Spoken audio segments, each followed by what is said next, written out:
Pabst presents The Great Gildersleeve.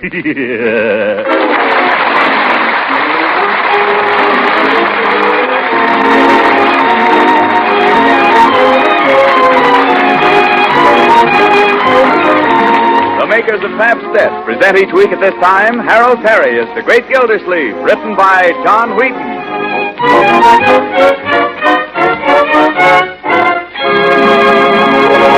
We'll hear from the Great Gildersleeve in just a moment. Homemakers, when unexpected guests stay for dinner or between meal refreshments are in order, are you equal to the occasion? Well, whether the occasion calls for just a snack or for the main dish of a hearty meal, you'll find Pabst is mighty handy to have around. You see, Pabst is the delicious golden cheese food of 100 different uses. Pabst slices so neatly and spreads so easily, it's grand for sandwiches or appetizers, or to serve with fruit. Pabst makes luscious, smooth cheese sauces that turn vegetables, leftovers, or chicken or egg dishes into real party treats. Pabst is just right for cheese omelets, rabbits, or soufflés. Yes, and Pabst is nourishing. It's a fine energy food and easy to digest. So always keep a package or two of Pabst on hand. Whether your dealer has it in the convenient round, flat package. Remember, just ask for Pabst.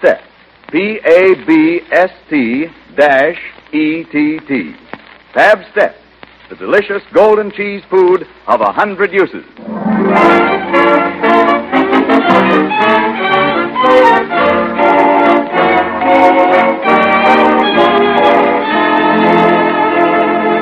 Now, let's join our friend, the Great Gildersleeve, who has risen this morning with the conviction that all's right with the world. After a warm shower, a half-dozen knee bends, a brisk shave, and a hearty breakfast, he stepped out onto the front porch to enjoy a cigar and survey his property.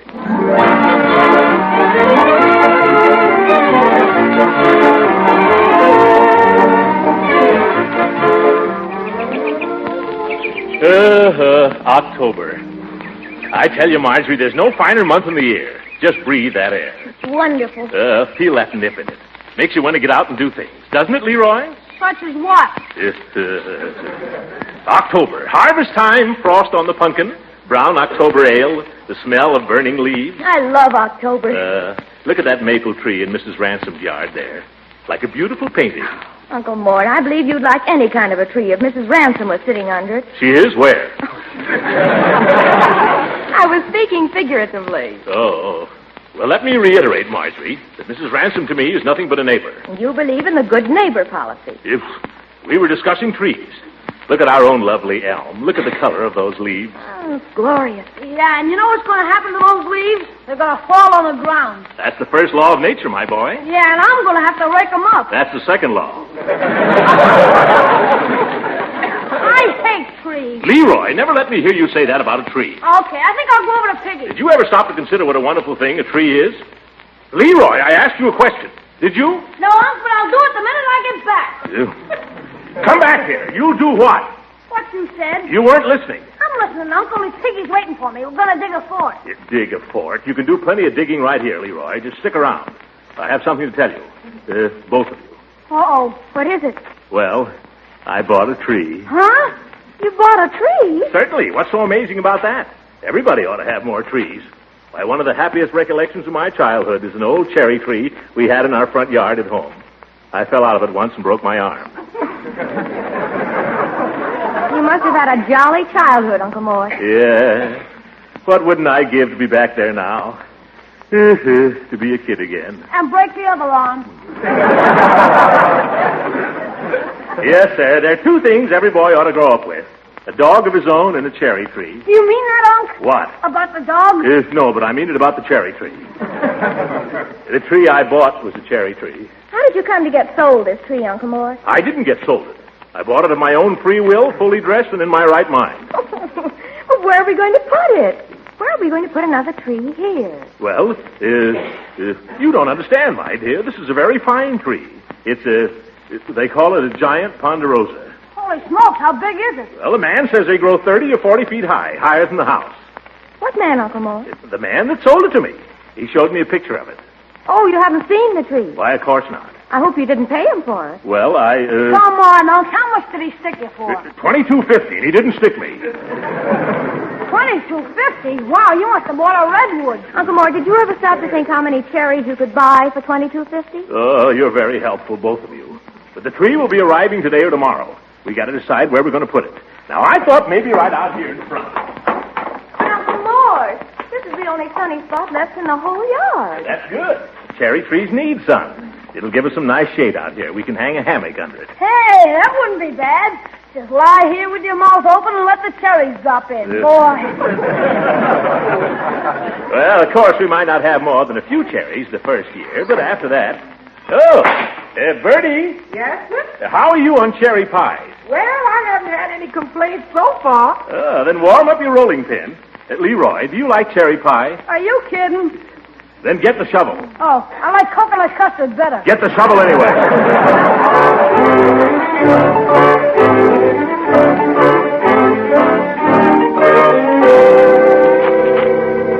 Hey, young, have a heart. Isn't this deep enough? Why, you've hardly scratched the surface there, Leroy. That isn't deep enough for a geranium. Gosh, I've been digging for half an hour. Here, give me that shovel, Leroy. I'll spare you. Yes, you show them how it should be done, Bertie. You got to put your foot on it and give it the old heave-ho. Yeah, that's right, Bertie. Heave-ho.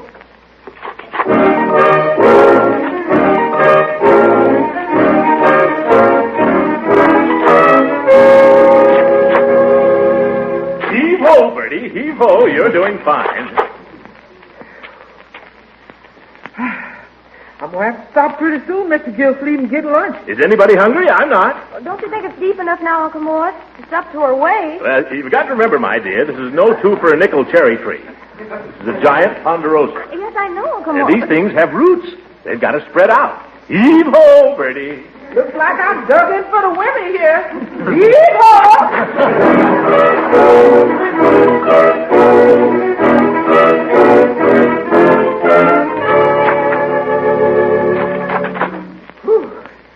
Leroy, am I spelling you or you spelling me?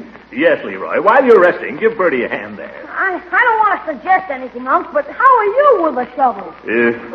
I'm saving myself, Leroy. So I noticed. I'm saving myself for the hard work. We got a long way to go yet. These giant ponderosas, you know. Heave-ho, my boy. But it's up to my chin, Unc. Chin up, my boy. Heave-ho.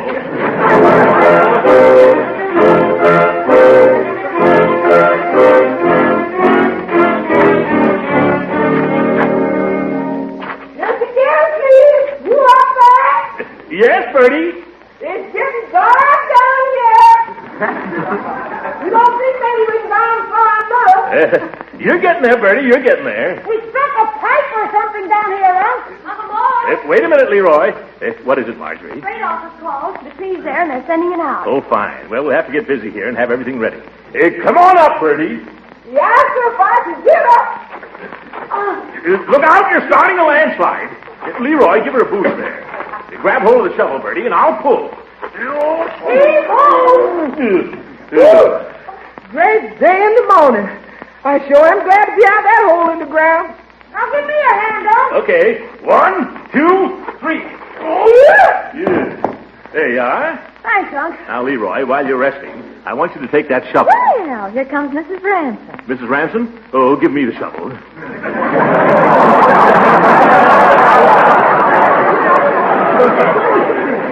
Don't tell me you're going to break down and go to work, Unc. Go dig your fort, Leroy. Give me the shovel. Good afternoon, Mrs. Ransom. Lovely day. Just glorious. Hello, Leroy. Hiya, Mrs. Ransom. Marjorie, honey, you're looking just sweet. Thank you. Just doing a little landscaping here. I saw you. I saw you out the window, and I declare to goodness I was just consumed with curiosity, so I came right over willy-nilly. Well, glad you did. Where's Willie? Careful, don't fall in that hole there. Oh, why, Throckmorton. Mr. Gildersleeve, did you go and dig that great big hole? Well, I had a little help. A little, he says.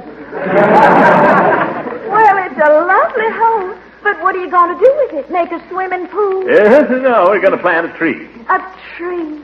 Oh, Throckmorton, then you did remember. Remember what? Oh, what we talked about under the maple tree the other night. Oh, that.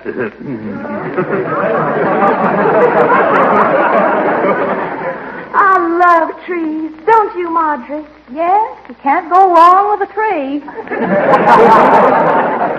You know, Throckmorton, the boys back home used to have the prettiest custom. They used to carve the girls' initials in the trees. Sometimes they even put a heart around them with an arrow through it. Silly, isn't it? Leroy, go dig your fork. I'm getting to like it here, Unc. Well, here comes somebody else. Looks like Mr. Peavy. It is. Hello, Mr. Gildersleeve. Hello, Peavy. Doing a little digging, I see. Yes, doing a little digging. That's nice. I do a little gardening myself when I can. Peavy, you know Mrs. Ransom? Oh, yes. Yes, Mr. Peavy and I are old friends. Yes, I had the privilege of selling Mrs. Ransom a backbrush a few days ago. How's it working out, Mrs. Ransom? Well, I hardly know that this is the place to discuss it, Mr. Peavy, but it has a tendency to tickle. Well, they come that way from the factory. You have to work them in.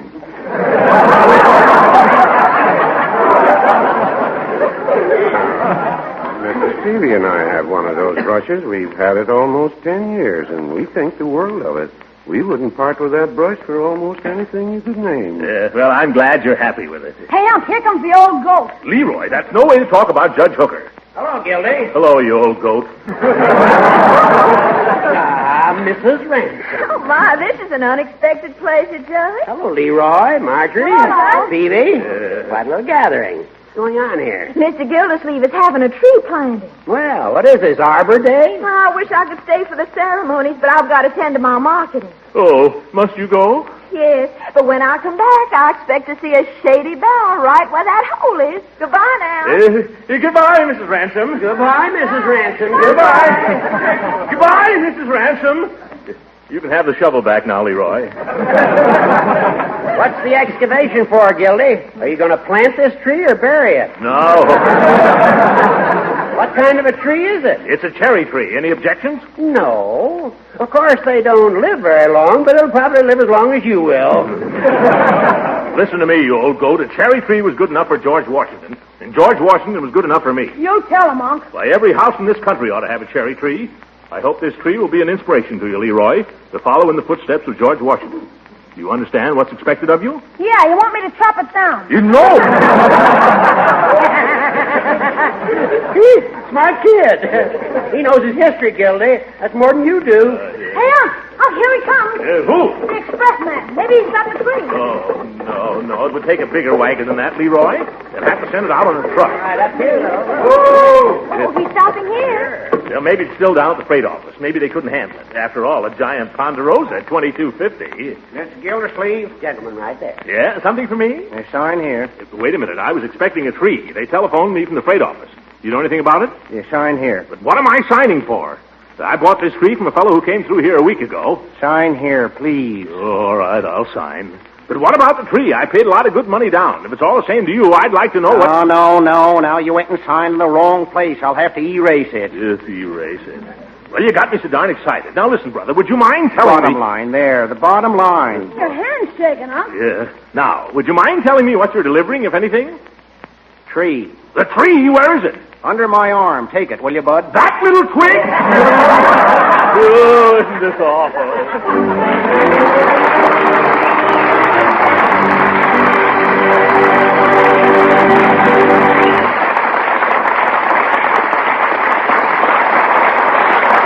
The great Gildersleeve will be with us again in a few seconds.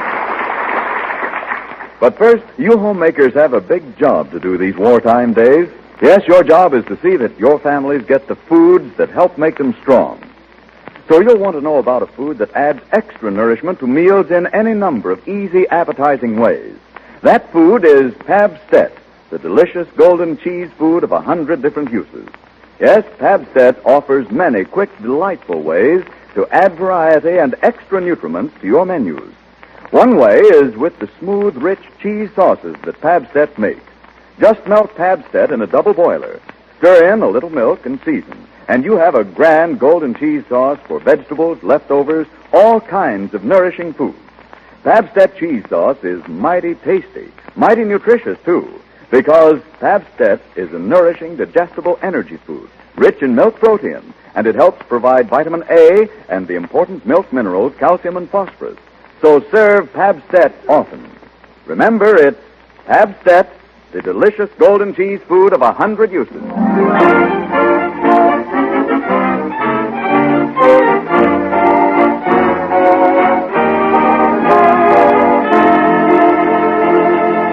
Now let's get back to the great Gildersleeve and his cherry tree. The neighbors have left, and for half an hour, Gildersleeve and his nephew have been filling in the mighty hole they just finished digging. Alas, poor Leroy, I knew him well. Never mind the ham, Leroy. Keep shoveling. First we shovel it out, and then we shovel it in. Yeah, that's life, my boy. It seems a shame to fill up a ditch like this, Unc. Would have made a swell elephant trap. Yeah, I'd like to trap the fellow who sold me this tree. If that Johnny Appleseed ever comes through here again, I'll hang him from the top of it. You couldn't hang a midget from it now, Unc. All right, keep shoveling. You know, Uncle Mort, I think this tree's going to live. Oh, really, Marjorie? Mm-hmm. I've been soaking its little roots in water. Look, there's some green there. By George, you're right. Look at that green. Water, that's all it needs. Let's get it in the ground quick, huh? Leroy, scoop out a little bed for it. Okay. A young tree will stand transplanting better than the big one, you know. Yeah, that's right, my dear. Stick it in the hole, Marjorie, and Leroy, you fill around it. Hold it straight, Marge. There. You know, all that digging we did will probably help us. Plenty of cultivation, that's what these trees need, and plenty of water. And now pat the earth around the little roots, Leroy. That's right. Don't pat it too hard. These giant ponderosas are very delicate. You gotta cultivate them and water them. You gotta tend them like a little baby. Nice little tree. Maybe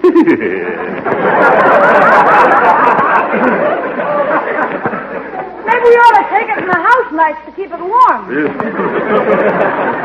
Very funny, Leroy. Go get the hose and drag it over here, will you?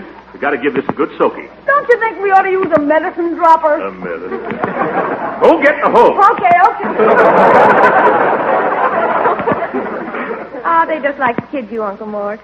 You are funny, you know. Oh, you too? Let them laugh. We're lucky to get a tree like this for $22.50. Hey, the hose! Well, drag it over here. I can't. It won't reach. This is as far as it'll go. Oh, well, turn on the water. We'll squirt it from there. Here, give it to me. You go turn it on. Don't squirt it too hard, Uncle Mort. You'll knock the tree over. Go ahead. Turn it on, Leroy. It's on.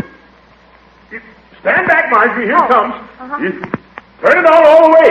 I thought it turned down as far as it'll go. Oh, look at that. Is that guy next door taking a bath again?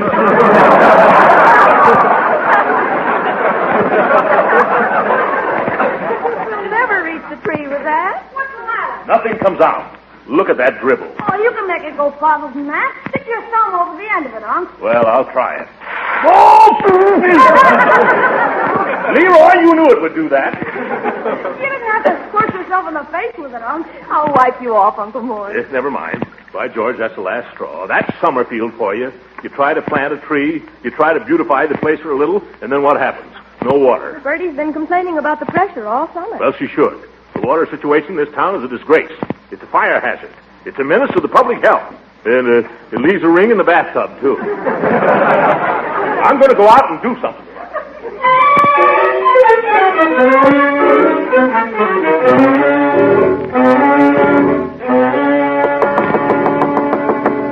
Come on, Hooker, open up. I know you're in there. All right, Gildersleeve, what do you want? I'm very busy. Judge, have you used any water lately? I never touch the sun. You come all the way down here to ask me riddles? I mean it. I'm serious. We can't get any water at my house. We can't get any pressure. It's a disgrace. Well, don't complain to me. Complain to Clanahan. He's the water commissioner. What's the use of complaining to Clanahan? He just sits down there at the waterworks on his fat salary playing pinochle while the town goes dry. The man can't even plant a cherry tree. Don't holler at me. I don't play pinochle. That's nothing to do with it. You might at least ask a visitor to come in and sit down, Hooker. I don't want you to come in, and I don't want you to sit down. I'm busy. Now, Judge, look. I've written a letter to the Indicator Vindicator about this situation. You have? And I'd like to read it to you. No. I'm positive it's a fine letter, Gildy, and you must be sure to send it to the newspaper. But if you want to get action with a politician like Clanahan, you'll have to get out and blast. Blast? What do you mean, Judge? You want to get up a petition. Go around and get people to sign it. A petition? You're right. It's the voice of the people. Oh, that's wonderful, Judge. I'll get up a petition that'll blow his ears back. I'll write a petition that'll go down in history with the Missouri Compromise. Or was it the Mississippi?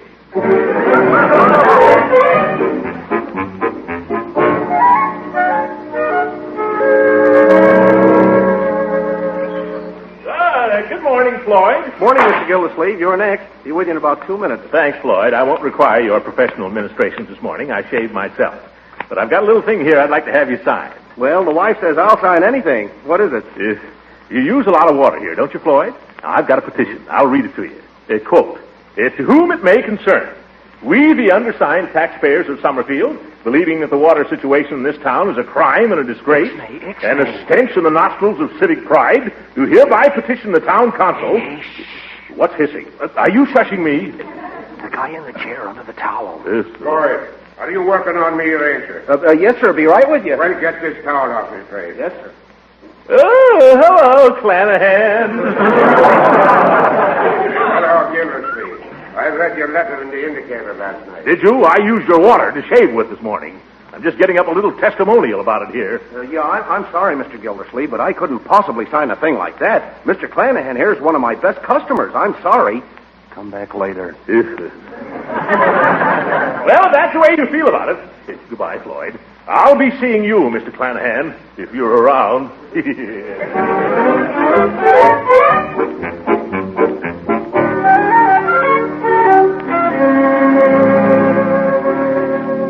But, Peavy, you know yourself the water in this town isn't any good. It's not even fit to bathe in.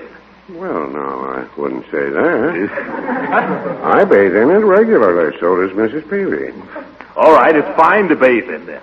Well, no, I wouldn't say that either. It's a little slow coming out of the tap, and it's kind of brown, and it has a peculiar taste. Well, in other words, it's pretty bad water. Well, no, I wouldn't say that. Look, Peavy, I'm not asking you to sign the Magna Carta. It's just a little piece of paper asking for water. I understand. Peavy, out in my yard, I've got a cherry tree. A little tiny cherry tree, pushing its tender shoots up through the parched earth, crying for water. Are you going to deny that little treelet life? Well... Sign here.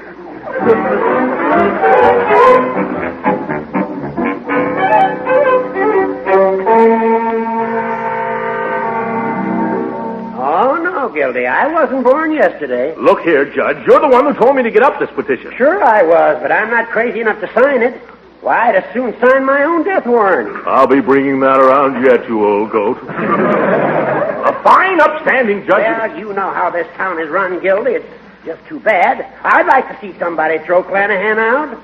Somebody else, not me. That's your final word, is it, Hooker? I'm sorry, Gildy, but that's it. Very interesting. This is going to be very interesting. To whom? To a certain lady who shall be nameless, Mrs. Ransom. All right. If you're going to play dirty, give me the paper. I thought you'd see the light, Judge. You're worse than Clanahan. I'm doing this against my better judgment, you understand? You never want to trust that anyway. Thanks, Judge.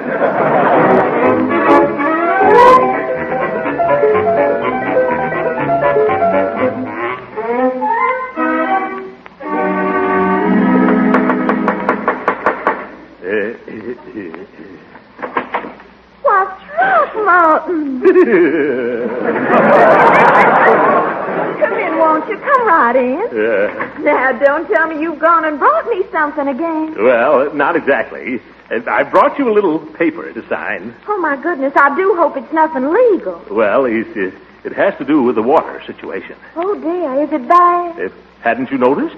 It's terrible. There's no hydraulic pressure. Oh, there you go. I just don't know what you're talking about when you talk about things like that.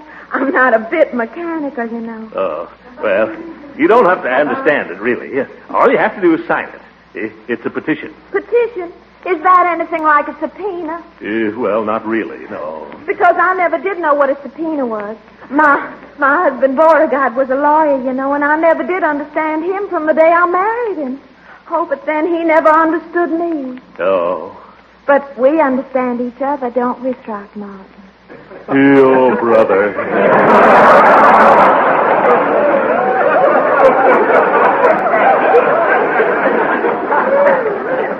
Come into the parlor, won't you? Now, don't talk about petitions and pressures and chemistry and all that. Let's talk about us. Oh, well, I'll tell you. I've got to get this petition in before the meeting of the town council tomorrow. Oh, pooh. All you men think about is business. I know, but let's get it signed first, and then we can go on from there. Well, I'd love to sign it, Throckmorton. Really, I would. But Beauregard told me I must never sign anything without getting the advice of a lawyer first. Oh. Don't you reckon maybe I ought to consult Judge Hooker? Hooker? No. Frankly, I don't think the judge would understand about this. You don't? No. You see, this petition, it all started with that tree I planted. Our tree, Leela. Our little tree. Oh, Throckmorton, you're sweet. I'll sign it. I'll do anything you say. Wait. Here's my pen. After all, you're my air raid warden. I guess that makes it legal, doesn't it?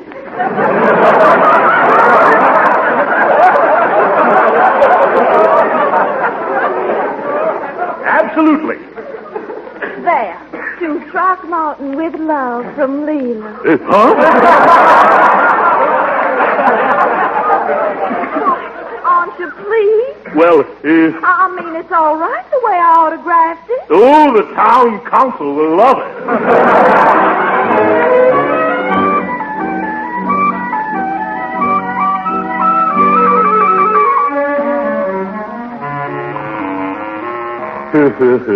With love from Leela. What's that noise? What time is it? It's only 6 o'clock. What's going on out there? Hey, Unc, wake up. Leroy, what's that racket outside? There's a gang of men digging in the front yard. In the front yard? Who told him to do that? 6 o'clock in the morning. I'll find out about this. Hey! Hey, out there! Oh, it's you, Clanahan. What do you think you're doing? You complained about the water, didn't you? Certainly I did, and I'm going to complain about it again. You said you wanted action, didn't you? Certainly I did. Well, you're getting it. Wait a minute, where's that tree that was there? What tree? Oh!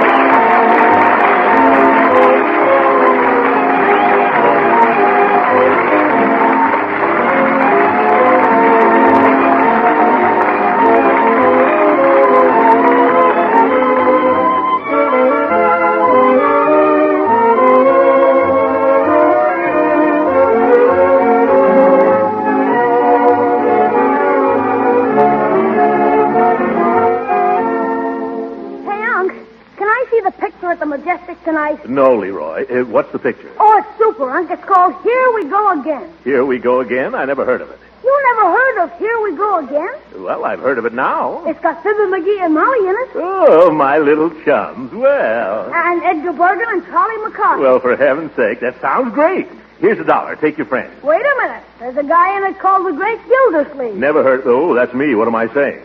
Wait a minute, Leroy. I'll get my hat and go with you. Good night, everybody. Here we go again.